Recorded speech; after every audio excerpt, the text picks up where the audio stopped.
Let's hop into our program. And as said, we start with this keynote on long-term value creation. What is the value that businesses create for society, and how does non-financial information actually inform business decision-making, inform investors, and inform shareholders? And for that, we have a thought leader on this topic, a professor of accounting at the University of Amsterdam. I'd like to give a very warm welcome to Jan Bouwens. Thank you very much. No pressure. Great to see all of you. And, I think the positive side cannot be emphasized enough. There's so much opportunity. And I would like to lead you through some opportunities that at least I see. I am from an accounting background, so sometimes I will have some accounting issues discussing, but it is a positive message, and I think that's important that we actually bring that message. So this is me, Jan Bouwens. I'm a professor of accounting at the University of Amsterdam, where I actually do also research in this space, looking into how ESG reporting can actually help us to understand how ESG reporting works, so that we can bring that to the society. The title is Sustainability is There to Stay. Never mind the politics. Never mind the politics, right? So we see politics now. Never mind the politics. It's here to stay. And when we talk about sustainability, it's more like almost a no-brainer. Of course, our firms should pursue good governance. Of course, they should act responsibly. And of course, they should act environmentally friendly. So it's a no-brainer. Firm must deliver social value. Do we know that they are delivering, and what does that actually entail? And what I would like to show you, that this is the politics, right? We don't know where to go, but from a nature point of view and from a social point of view, we do actually know where to go. So, what is social value to the firm? Well, we have the shareholders. They want to see profit, and if we look into research, there's no discussion. The first thing where investors look at is is this a profitable firm or not? So, you like it or not, that's a reality. But the firm also has a responsibility to its environment, like carbon dioxide emissions and child labor, but also to its consumers and to its workers.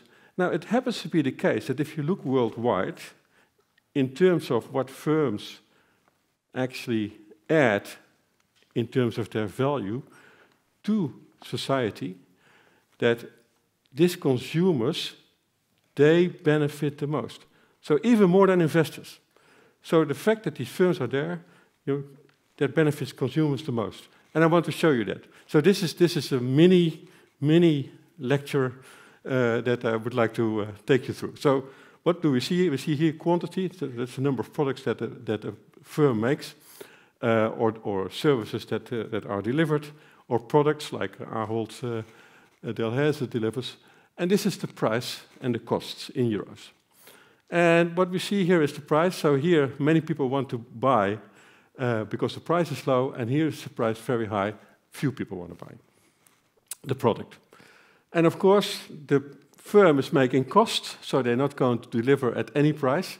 So this is a sort of minimum price, but they also want to make a profit, so this is their profit. Now, and we think that this profit is actually the value of the firm. Well, it's not. This is much bigger. So here we have consumers that are actually willing to pay more for the product or service that they receive now. And what we then see is that this area is way bigger than this profit. And that is a worldwide phenomenon. That's research that actually looks into that shows that social profit is way bigger for the consumer. So they are the ones that benefit most. What does that tell us? That tells us that the firms think really, really hard about whether or not and how to serve new customers, the customers of tomorrow. And we are thinking about tomorrow when we are thinking about ecological issues or social issues. Of course, the firm also emits negatively. And with ESG, we try measures, with metrics, we try to measure that. We're not totally successful in that. So some of this is not seen. So we call that the externalities. We don't see that in their reports back. It happens, but we don't see it.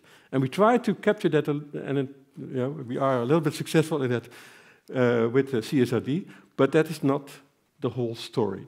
And you see here externalities and internalities. Internalities is smoking. So a firm who sells cigarettes, right? Then you are actually destroying yourself. And externalities is, the whole society. Now, so this is the true social profit. This is the profit that we see in the annual report, but this is the true social profit that they make. And now the important part is this. It's entirely possible that we have firms that actually should not be there. Because what you see here is that all externalities and internalities eat up the total profit of that firm. So these firms should actually not exist. This just emphasizes how important it is that we report about these externalities, that we try to capture these externalities, and this is why CSRD is so important, because that's what we try to do here with that. It will never be 100%, but we have to keep doing that to actually get an idea as to how big is this area.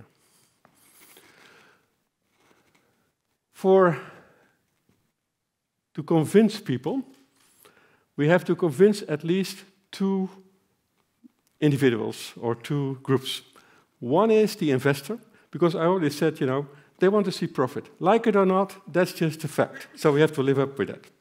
So we have to show that the choices that the firm makes are actually profitable, are actually produce a yield that they like. I brought an example of Tractor Supply. They deliver to farmers products and services, primarily products, and they really try to be green, but they were very unsuccessful in actually pulling that off. And the reasons are that they did not tell how achieving net zero in 2040 would improve financial performance. So investors said, it's not going to work for us. You cannot convince us. Convince us that it works. They could also not approve because, they were overstating what they could actually achieve with that. So they were talking about creating a regenerative future through our commitment to helping farmers. That was not convincing to investors either. And even more important, the people who are buying the products from Tractor Supply were also not convinced because they were not told, how Tractor Supply was actually producing a solution for them, right? So they were nor the purchasers of these products were convinced, nor the investors were convinced, and this collapsed. The positive message is that it can work, and this is research, and so this is systematic evidence on whether or not green solutions can work. And what you see here is that the researchers Cheng, Lin, and Yang, they actually looked at two situations. Firms can choose to try to control pollution, right? Or they can choose to actually prevent pollution. And what they find systematically is that if you focus on controlling pollution, that does not improve financial performance. But when you evade it altogether, that's better, because that does produce systematically financial performance. So, this is interesting research, important that we bear that in mind, because this is about also convincing investors do this. Think about the people who purchase it. Remember, I showed you the consumer surplus, right? Which is the biggest part of the value of firms worldwide. Well, if that is so important, we have to think about how do we help actually the consumer or the other business that is buying our products and services. How can we help them? This could be AkzoNobel. They deliver waterborne paint for the car industry. And how does that help actually the car industry? The car industry is helped with that because they now have less poisonous paint, right? That's better for their workers. They work with less risky products when they paint these cars. And they can also, of course, report, if they want to go up for a loan with Solange, that they can say, well, we actually invested a lot in making sure that we are not emitting poisonous products. For that, you have to deploy skilled workers. You have to access top suppliers that also have to be convinced, because they have to invest for years, right? In this case, AkzoNobel to pull this off. Then you have to also think about how to organize these processes to make it profitable. And if you look at, for instance, AkzoNobel now, right? Yes. If you look at AkzoNobel at this point, right? They did everything. All these investments are made. The product is there, and now they have trailing revenues. So the profit model doesn't work at this point, right? That is unfortunate. But if you look at it more broadly, I mean, this is only one example, right? It can and it will work, and probably for AkzoNobel it will start working later as well, but not at this point enough. We also have to convince employees. So now we have convinced the investors, but we also have to convince the employees. We have to use metrics that encourage them to think long term, and these are available. It goes too far now to actually show what that exactly is, but we have those. These are non-financial measures, but also financial measures. There's also financial measures that go beyond profit that we can use that really help us to make them think long term rather than short term. We also have to use stretch targets, but the intermediate targets have to be achievable by the people. There's nothing less motivating than using targets that no one can reach. So always use targets that they can reach. So set difficult but achievable targets. Show examples. So, if you look at California, they are totally against transition. Which state actually generates the most electricity with sun? California, right? It's pure economics. So the economics can actually be very helpful in bringing this to life. And show these examples to people, right? Just show it. And make green the default. If you look at research, right?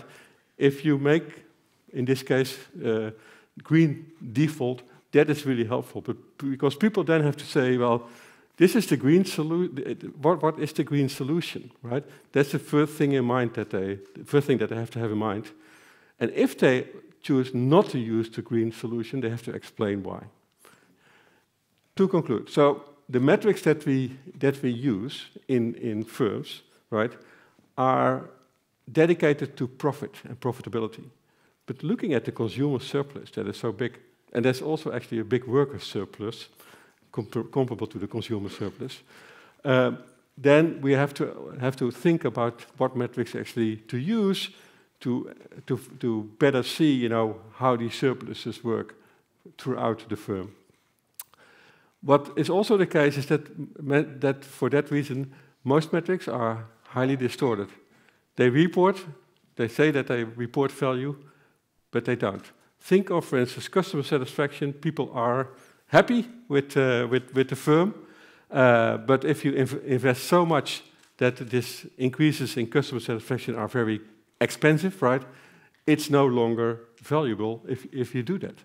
So most of the measures that we use, also in the ESG space, are of that kind. And the business model is the ticket to ESG success, right? If we say, well, green is if green is the default, right? And we can also show with examples that it actually works, and we can also use metrics that make people think long term, because that's the issue. All of these solutions that we're thinking are long term, right? That is really going to work. So ESG can work if we keep integrating that in how the business works, because we have to convince these investors and we have to convince these employees to actually have to do it. Reports to external stakeholders and performance metrics to employees entice entice this process in the hope that this is going to work. So in my view, it's all positive. The way of thinking that we need to deploy here is maybe a little bit different, but not that different, because it's all about, how do we create business? And with that, I give it back to Rene. Thank you very much.